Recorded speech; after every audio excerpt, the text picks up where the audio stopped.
Hello, it's Friday. It's hotter than a hot pot, and this is the Ruck and Maul podcast.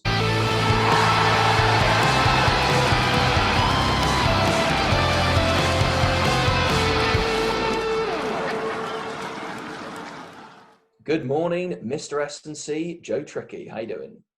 Morning, you all right? And it's Mr. Lincoln Lawyer. How you doing, Harry Bowman? Morning, Johnny. How are you? Very good, thank you very much. Right, this pod is all about previewing round 3 of Super Rugby Aotearoa. This weekend, it's the Blues versus the Highlanders and the Crusaders versus the Chiefs. Let's start on Saturday. We're back in Eden Park. I believe it's going to be a sellout again. And the New Zealand rugby gods have brought us English fans the opportunity to see Joe Marchant play, admittedly off the bench. But Harry, let's start with how excited you are to see Marchant back for the Blues in his final game.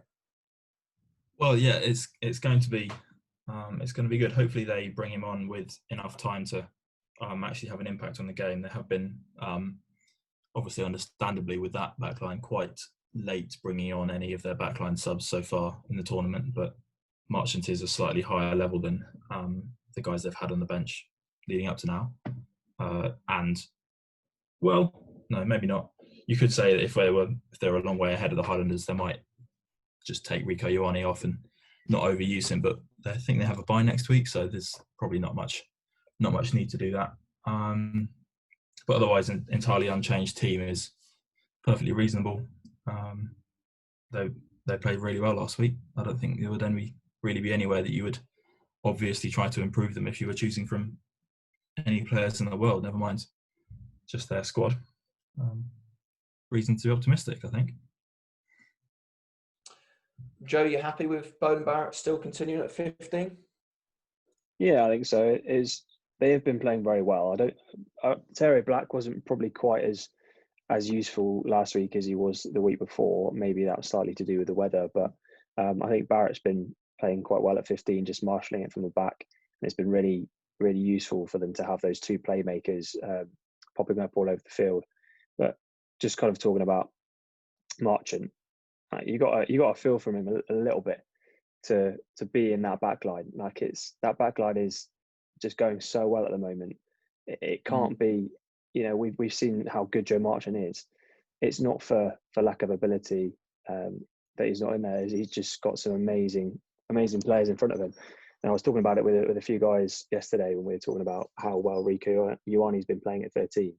And he's just got a feel for Marchant. He's gone down there. He's clearly learned a lot down there from the games he's put in before the break went in. And it'd be really useful for him, and it'd be great to see what he's like when he comes back and what he's learned. But yeah, hopefully he gets on the pitch. Maybe offer Rieko Ioane to give him some game time. Maybe they stick Rieko Ioane on the wing. That'd be exciting to see, but I'm not sure they'll do that if they don't need to. But it'd be good to see him on the pitch.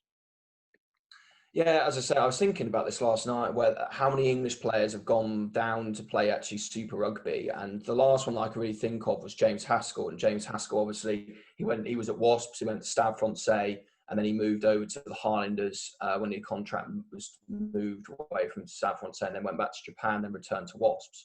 But I think really what's really interesting to see that obviously James Haskell went down to the Highlanders. He's admitted he wasn't paid a huge amount, but I think that had a massive resurgence on him as a rugby player because he came back up, and that's when he got put back in the England squad, and then obviously had that amazing tour to Australia. So with Joe Marchant, it's really exciting is that he's been brilliant for Quins ever since he came on the scene a few years ago now.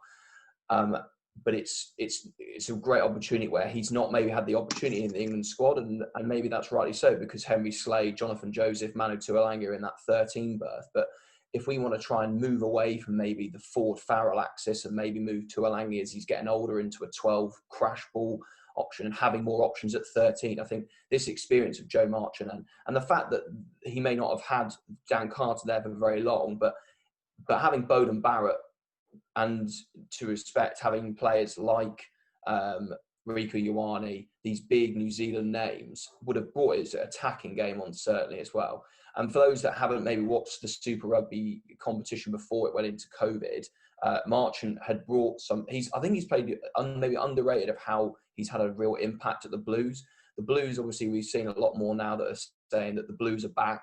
They've sort of had a resurgence, but he's been key to that because he's brought a defensive structure to the Blues that Super Rugby hasn't really had, and that's a concrete thing at 13. So I think that people may have played down actually the impact that he's had at the Blues. So I'm very excited to see him come off the bench.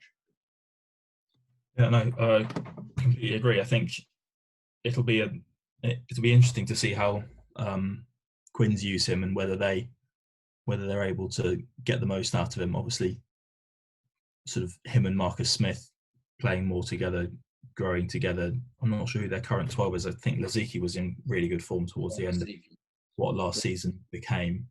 So that's in terms of that as a midfield for the next 3 or 4 years, that's quite exciting for any Quins fans. Just quickly back to the Blues Highlanders game. It's from the weather forecast. It's looking like thunderstorms for most of the day, and then easing off at about kickoff time. So it might be a more similar game to that we saw last week from the Blues, rather than the first week chucking it around high scoring, which something that I realised we hadn't mentioned and it almost certainly will be the difference between the Crusaders and the Blues at the end of the season.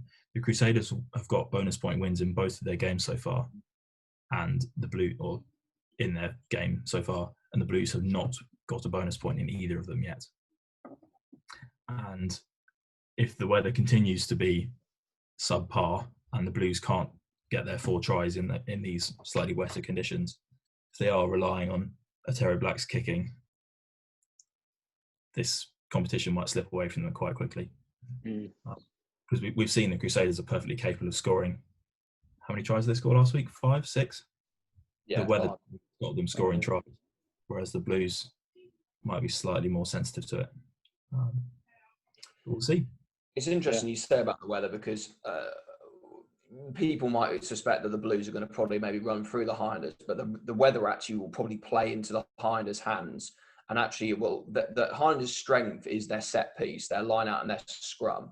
And if they can get that ball and they can play in the right areas, and I'll talk about some key players for them in a moment. But yeah, it could be it could be a lot closer than it is. The Blues have to play more. They did start to play a lot more in the second half against the Chiefs in the rain, and that was important. And that was probably the game-changing bit we saw when Caleb Clark broke down the wing and Tutu's pass to Talea. But they've got to probably play a little bit more if they, as you say, going to get those bonus points. So let's have a look at the Landers team then. Obviously, they had a week off last week. They're pretty much unchanged. I think Gregory's coming at fullback.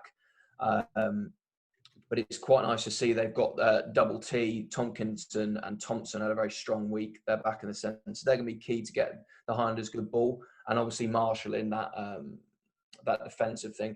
Personally, I'm a little bit, and it'd be interesting to get your thoughts on this, Joe. I'm a little bit frustrated that Mitch Hunt is still at fly half for them. I don't think he's a fly half. He should probably potentially be at fullback, especially when Bryn Gatland actually came off the bench against the Chiefs and played well. And he obviously got the winning points. He's more of a 10 than, in my opinion, than Mitchell Hunt. But what's your thoughts on that? Yeah, I mean, it's difficult to say whether Bryn Gatland had a good game. He didn't come on for very long. He obviously hit the drop goal, but didn't really see too much of him otherwise. It's going to be interesting. Again, Mitch Hunt isn't the best fly half in the world, but from memory, I can't remember him doing anything massively wrong. He just didn't stand out either. It might be something where Mitch Hunt starts the game. If he gets on all right, he continues. If he starts poorly, maybe they bring Bryn Gatland on and see what he can do, if he can change the game. But yeah, really, with those two centres playing quite well in attack last week, and the likes of Tuu and Frizzell and a few of those good carries in the forward pack, I think for Mitch Hunt, it's more just a case of feeding those guys and trying to see if they can get them the ball and through gaps. So those two centres are going to have a good game in attack again, like they did, but they're going to have to shore up a lot more in defence, because I thought, we spoke about it, the Highlanders' defence was kind of all over the shop, but a few times in that centre pairing, particularly. So see if they can change that. I just want to pick up a good point about the back row, which is quite interesting. I think for me, the key battle is going to be in the back row. So the Blues is Akira Ioane, Dalton Papali'i, and Hoskins Tutu, same as last week. And then the Highlanders is Sharon Frizzell, Dylan Hunt, and Marino McLean Tuu. Obviously, Tuu's probably the next big person after Tutu in that young number 8 role. So it'd be great to see them two go up against it. But again, it could be, especially for the Highlanders, it's going to be crucial that those 3 win crucial turnovers on the floor and actually don't. And if they're going for penalties and turnovers, they don't concede, because if they do, then the Blues are going to play in the right areas and they're going to put them under pressure. If they win their turnovers and they win penalties, they can put the line out into progression. They can take scrums. They can play in the right areas of the pitch, which is, as I say, going to be crucial, especially when they're playing at Eden Park. Yeah, I completely agree. Just quickly on the the changes to the Highlanders team, bringing in Jonah Nareki on the wing and Scott Gregory at fullback. Nareki I was reasonably familiar with, but Gregory, I'm not sure if he's made too many starts yet for the Highlanders, but they're both alumni of the All Black Sevens team. Nareki with 24 tries in 72 games, Gregory with 9 tries in 35 games. So both, I think, good products of that pathway that New Zealand use almost better than anybody. Be exciting to see them. Gregory apparently an age grade athletics champion, so that should help. Yeah. So he's got a bit of pace to burn. That's exciting. Predictions, thoughts, Joe? Yeah, I think we kind of briefly touched on it when we did the pod on the weekend, but I think still looking pretty likely that it should be a Blues win. The weather will obviously play into it, and it might end up being tighter than the Blues would like. But I think the Blues will probably take it by, say, around 10, maybe less than 10, but around that margin. Harry? I think that's very sensible. I expect that the Blues will be a bit more brave in terms of how they play, given how they ended last week in the slightly worse weather. This starting team has played basically all 3 games without many changes. They'll be getting more back into the swing of things. Well, I think the Highlanders have only played 1 game so far. So yeah, first week. The Blues will be closer to their maximum level, and hopefully they'll win. I'd love to see the Highlanders win, because they're sort of the underdog of the competition. But based on they did play well against the Chiefs in round 1, but again defensively there are worries for me. And I think if the Blues play fast rugby, it could be quite high. But I think the weather will play into it. If the Highlanders are in it with 20 minutes to go, then it could be anything. But they need to have a good, strong first half. They need to play in the right areas. Aaron Smith has to play exactly how he did against the Chiefs, which was one of his as a really, really good control of the game. He just needs to dictate where the Highlanders play, and they should hopefully get a result. But for me, I'm going Blues, and I'm going between 10 to 15, realistically. So on Sunday, then it's the Crusaders back in Christchurch against the Chiefs. The big sort of and starting point and topic of point is that Sam Cane, the New Zealand captain, is straight back in at 7 for the Chiefs. How excited are we to see that, boys? Well, it'll be interesting to see how he, as with every other 7 and every other breakdown specialist, see how he adapts to these new laws. Obviously not played any games yet with them, but he will have been able to see what the referees have been doing in the last few games, the last few weeks. So his interpretation of that and how he pushes that will be interesting to see. I'm not sure what his injury has been. I'm not sure why he wasn't starting the first few games, but hopefully he's actually fully fit and it's not a rushed thing to get him out so they don't get battered by the Crusaders. But fingers crossed. Yeah, it'll be. I think one of the important things will be to see his leadership and how he takes that on the pitch. I think they've been kind of lacking a little bit of that sort of direction and real motivation in these last few matches. So it'll be good to see him out there working with the likes of Webber and Cruden to try and kind of G up these players and try and get them close to victory, because they're going to need to be on very good form to try and come anywhere near to this Crusaders team. Yeah, agreed. It's nice to see. It's a good opportunity for Cullen Grace and Billy Harmon, who are very young, up and coming, a blind side and open side, respectively, to test themselves against Sam Cane and the more established Lachlan Boshier. We talked about Boshier had a really good first half of the campaign before COVID, and he sort of again struggled with the law variations, so it'd be good for him, opportunity to have a good run out there. Apart from that, the Chiefs relatively remain unchanged. Okay. I'm excited to see the combination that I want to start with, and I'm really pleased that he's back. He took a knock, I think, and he came off at half time against the Canes last week. But Brandon Edder is back at 13, starting against Quinn Tapia, who he's sort of not really mentioned, but he's been quite solid in the centres for the Chiefs. So it'd be good to see him go against each other. Obviously, you've got Jack Goodhue and Anton Leonard-Brown against each other that are fighting for that 12 spot in the All Black team, all playing together. So it'd be interesting there. But my exciting matchup is Will Jordan, our player of the week last week, really, against Damien McKenzie. Really, really excited. Yeah, fully agree. And I think the Chiefs Mackenzie's job will be made slightly easier by having Alomalo back from the start. He's very, very effective in the air, very good at taking those contested high balls. I think he's 6'4". So the Crusaders used that short sort of infield contested kick quite frequently last week. It's a good way to make some ground when the opposition defence is not really giving you anything. So hopefully between the two of them, they can slightly slow the Crusaders down. But obviously the Crusaders, in terms of taking those high balls, Bridge, Goodhue, Enor and Jordan are all fantastic at it. So that'll be a real threat for them. Yeah, it's going to be exciting to see that back line again. I don't know what the weather's going to be like. Do either of you know? Dry and sweaty, I think it would be the adjective, judging from the humidity. I'm thinking right now, lovely. Yeah, okay. I think almost the same as it is right now. So yeah, I think we can expect to see pretty much the best of the Crusaders. That should be very exciting.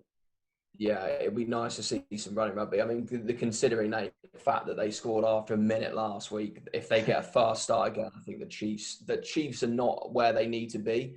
The one caveat that I will say is that the Chiefs beat the Crusaders in the first half of Super Rugby. And they are the bogey team. Crusaders have won 17 out of the last 19 games against New Zealand opposition. And the two losses have come both against the Chiefs. So you could definitely classify the Chiefs as their bogey team. But that, just looking through that Crusaders, especially the back line, but Sam Whitelock had a crucial game last week. Their line-out has to be better than the Crusaders. If they give them, if they make mistakes at the line-out, then they let the Chiefs in. And again, they have to cut down those penalties, especially the penalties going off their feet at the breakdown. I think they would have learned from that. But if they don't cut those penalties down, they're going to do exactly the same what they did against the Canes, and that's let them back in. And the Chiefs have got the potential and the players to take advantage of those situations. So for me, obviously I'm supporting the Crusaders. I'm going with the Crusaders, and I'll probably take them by 10. And they will get a bonus point as well. The Chiefs will score tries, I believe. They'll nick a few off, but yeah, the Crusaders will pick up a bonus point again as well. What are you thinking, Joe?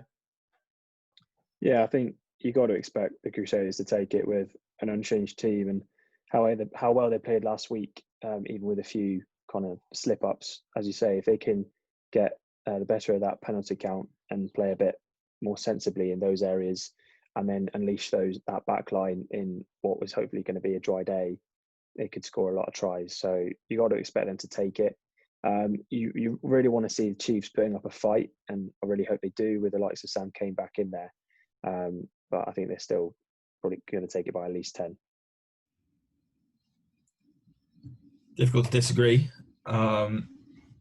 It could be the Chiefs really, really need to improve, or this could be quite messy. Yeah. I think it could be.